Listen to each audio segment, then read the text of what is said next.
And we're back with 843 TV, and I'm delighted to introduce you to Dean Lawrence here at the school. And also we have Amy Simonis, who is a student here as a junior. So on the heels of having a conversation with Thomas, who just graduated at the Naval Academy, we were talking about your writing program, the classical writing program. And off camera, we were talking how important it is to really learn to write. It really takes you to any place in a career. So I want to ask you, Dean, what makes your writing program, the classical one, so important? What do you think about that?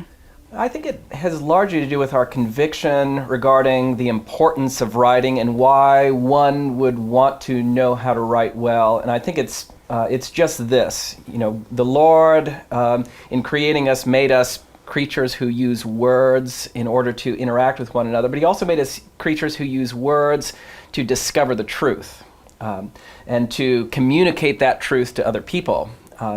Which is why writing, or rhetoric as it's referred to in classical thinking, is a liberating art.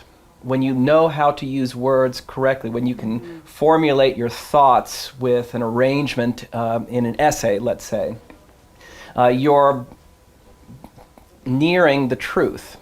And you're finding ways in order to communicate that truth to another person. And when we do that, well, it's the truth that sets us free. And so it's this orientation to the liberating truth that is at the heart of classical writing and classical rhetoric. You know, it's interesting. It's funny you should say that, because I recently have noticed in our world of using words and how we talk to people, sometimes I think to someone, can you use another word, please? Because sometimes it gets, they use that same word over and over, and we have this amazing English language and a broad vocabulary. Oh, sure. And sometimes you want to have new words brought in just because you want to make that conversation more interesting. So I think that applies not only in speaking, but also as well as in writing. Well, absolutely. And I mean, you know, if you can speak well and you can write well, there's almost no field in which you will not flourish. Because communication is the heart of what we do. And so if you can communicate well, gosh, that doesn't mean that you're just going to be a reporter or interview people on camera. You could also do really well in scientific fields, in computer technology fields, any field in which you're interacting with other people, you need communication. And so writing is the key really that unlocks success in 100,000 different ways. Annie, let's talk about you. You're a junior now. Yes, Tell us when you started here at the school. I started in 6th grade, so 2016. Okay, and how has your years, now you've been in middle school and now into high school, and as those years have passed, share a little bit about how this education is, you feel, preparing you for your next step. I mean, I think it definitely prepares us. You know, in especially the writing program, we're taught how to formulate our own ideas and opinions about things. And especially in middle school, we kind of learn the logic behind, you know, opinions and, you know, the art of persuasion, I guess. And in high school, we learned rhetoric, which is how to, you know, formulate the opinions we've learned in middle school and how to say them eloquently.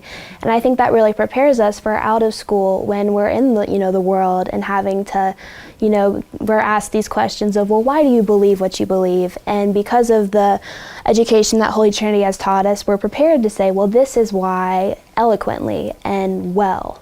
I love that word, eloquently. You don't hear that often, and to hear that from a young lady is wonderful. So if you communicate with eloquence and grace, as you all, I'm sure, taught here, that's just so important in today's world, where that really is lacking, as we find in this digital world, as we're talking about, and, you know, instant messaging and texting. You just don't have a lot of that. So but Andy, Andy, I'd like to ask you, because on that, you're a junior, and Yes, so ma'am. next year you're looking at you're going to further your education. Yes, ma'am. Do you have a sense where you want to take your career?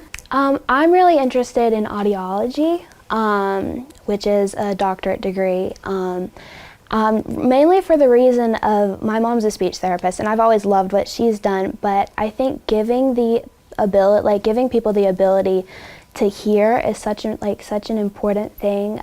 We miss so much if we can't hear, you know, and especially, you know, going out from Holy Trinity, we're supposed to spread the gospel and, you know, spread the good news of Jesus. Giving the ability for people to hear that, you know, kind of has a double meaning to me, especially, you know, physically hearing, but also going out and spiritually hearing too as well. speaking of great books like the Bible, great books is something that you focus on here. Let's talk about that. Yeah, I mean, the question that often comes is what is it that makes a book great? But if you think about it, for most of human history, the way in which books were replicated was not through digital means or through a printing press, but people actually laboriously, word by word, letter by letter, copying them out. And there are works that come down to us that are thousands of years old. So somebody thought it was worthwhile to copy these works out, letter by letter, by hand, which means there must be something in them that's worthwhile. So when we read works like Homer's Odyssey, which I know is Annie's favorite read thus far, we read these works and they tell us something about what it means to be a human being. It illuminates the human condition. It delivers something of the truth of what it means to be a human being. And that's really what makes the book great. Not that it has all the answers, but it maybe poses the right questions in ways that show us something about ourselves. Interesting. Do you have another favorite book? My favorite book, I think, currently is Dante's Divine Comedy, just because of the rich and depth of it coming from the medieval world. But Annie's, of course, we were talking about it earlier, is Homer's Odyssey. I'll be interested to see if that changes in the coming years.